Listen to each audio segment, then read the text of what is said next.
Hi and welcome to Discovering China. I'm Alina Wang, and coming up on this week's show, the calm exercises of Falun Dafa celebrated across the world on Falun Dafa Day, and famous mothers of Chinese history. May the 13th was Global Falun Dafa Day.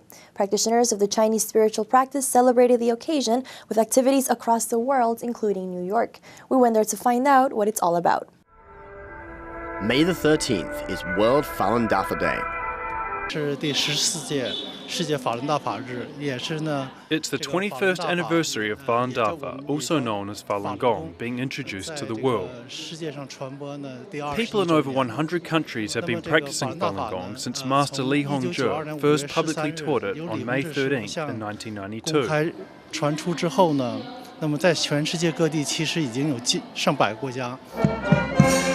As thousands around the world celebrate this day, Falun Gong practitioners in New York gather at Foley Square in downtown Manhattan. Software engineer Suman Srinivasan was one of hundreds who turned up to do the meditative exercises of Falun Gong in the park. He talks about how it all started for him in 2001. There was a practice site at my university. I was going to school at University of Florida at that time. And someone handed me a flyer, and I saw truth, compassion, tolerance. I saw the fact that it was free, which for me as a student was, pretty important because the other classes, like even yoga classes, were pretty expensive. Falun Gong is an ancient meditation discipline with its roots in traditional Chinese culture. It's a practice for the overall improvement of mind, body, and spirit. When I first started, I was already looking at different things. I tried a bit of yoga. I, read the Bible. I was basically on a path of searching for a spiritual path. But when I read Falun Dafa, it really appealed to me, mostly because it was a combination of physical and mental, it focuses on physical, spiritual, and mental well-being. Falun Gong has been widely awarded in the West.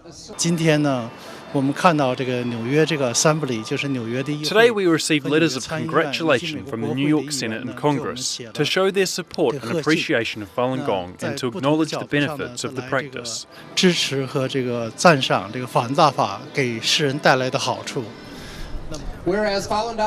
13 New York state senators convey their greetings.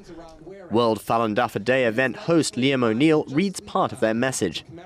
Whereas, this legislative body is justly proud to commemorate the 14th annual World Falun Dafa Day celebration. Srinivasan says the practice has changed his life. When I started practicing, I was, in my late teens. I was a very rebellious kid, right? I was fighting with my parents, a lot of control issues. And as soon as I started practicing, I was like, wow, I really need to be respectful to my parents, do a good job at studies. The practice has also helped with his health. Also from a physical perspective, I was able to concentrate better. I had headaches, stomach problems, a lot of physical health problems since I was a kid, and they were all gone within 2 weeks. So Falun Gong teaches truth, compassion, and tolerance. Srinivasan says these principles led him to take more responsibility in his life back when he was a student at the University of Florida. So one of the things I did was I actually started searching hard for jobs, found my own paid job a few months later. That time too, interestingly enough, I no longer was interested in parties. All I wanted to do was be a good person, help others, work hard. For the celebration, Foley Park is transformed into an outdoor theater, with Falun Gong practitioners displaying their skills in traditional Chinese arts, as well as a performance by the Divine Land Marching Band, a band made up entirely of Falun Gong practitioners.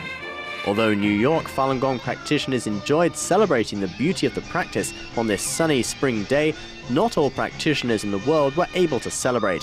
In July 1999, the Chinese regime banned Falun Gong and has carried out more than a decade-long persecution of the practice. This persecution was accompanied by propaganda to defame Falun Gong.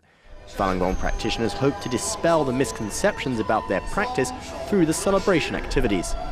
I think it's great because it lets people know what Falun Gong is, right? I think there's still misperceptions about what Falun Gong is, what it is. There's a lot of lies that the Chinese Communist Party has put out there that people, really don't have any clue about what it is. And I think a group like this, like a large group of us practicing in New York, will help New Yorkers and whoever sees this to know what Falun Gong is, how peaceful it is, that it's just a peaceful meditation practice, and it's being, for no reason persecuted in China today.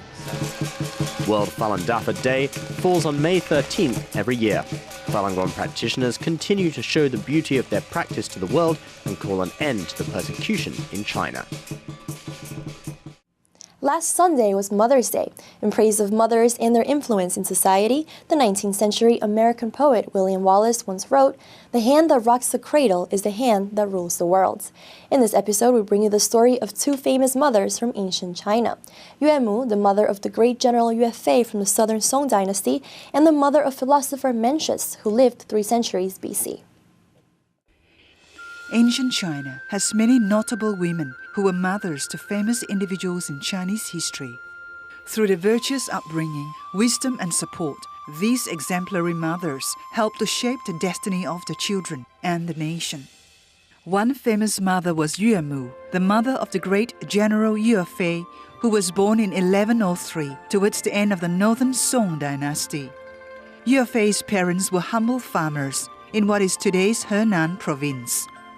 When Yue Fei was a young man, China was constantly attacked from the north by the Jurchen army.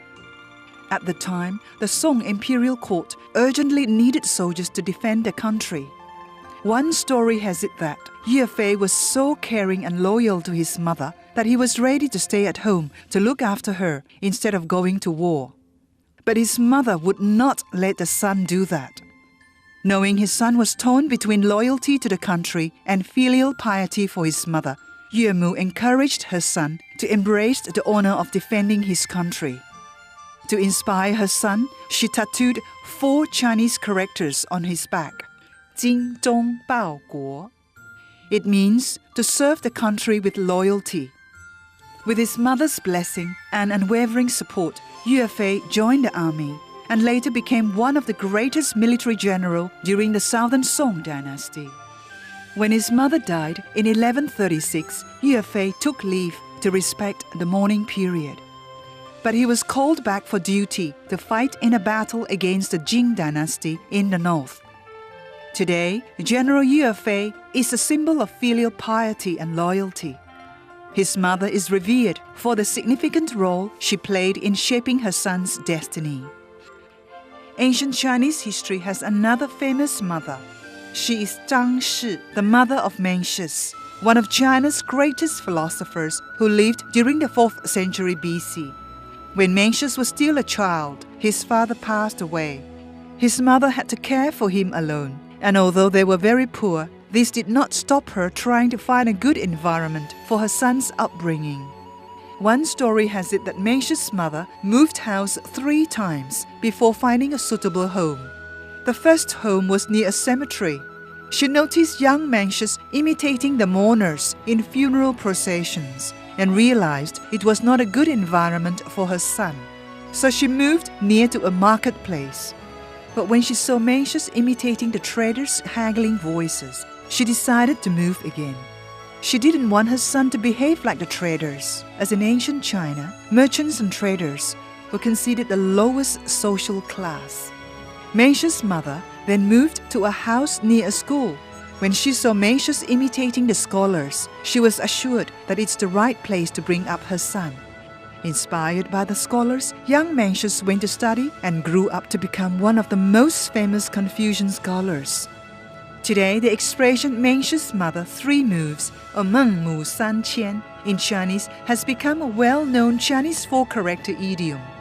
It refers to the importance of having a good environment to bring up children. Well, thank you everyone for watching our weekly show. Today we have to regretfully inform you that this will be our last episode of Discovering China in its current format. We have done this show for nearly a year. Now we will be taking a break for a while, and hopefully we'll be back next year with the more in-depth documentary-style show focusing on traditional Chinese culture. Until then, you can check out our Learn Chinese channel, Learn Chinese Now, our Asian comedy series Off the Great Wall, and catch up with the latest China news on NTDonChina. Bye for now.